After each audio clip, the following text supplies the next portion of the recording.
in collaborazione con Glam Vision e K-Facli. Sterilizzare gli orsi trentini? La provincia non lo esclude. Con JJ 4 i rischi non erano calcolabili, ma l'ipotesi potrà essere esaminata al tavolo tecnico con il Ministero. Università di Trento, per la prima volta il bilancio è in perdita, mancano 4 milioni. Senza incremento contributi provinciali, mancano fondi per lo sviluppo edilizio. All'Assemblea di Latte Trento scoppia il caso Grana. A questi prezzi non conviene produrre. Zanotelli, questo non è un messaggio positivo. La speranza non può morire. Emanuela Pedri sulle ricerche di Sara. Attendiamo che quel lago ci ridia mia sorella. Continueremo a chiedere di cercarla.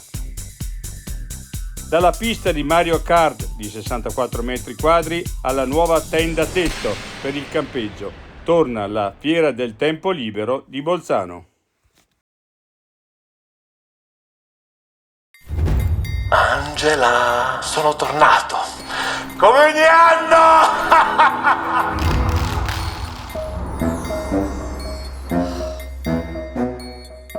Ti stai divertendo, eh? E io chiamo il K-Facli. No, il K-Facli no. Quando si avvicina l'ora del 7:30, non preoccuparti, c'è il K-Facli.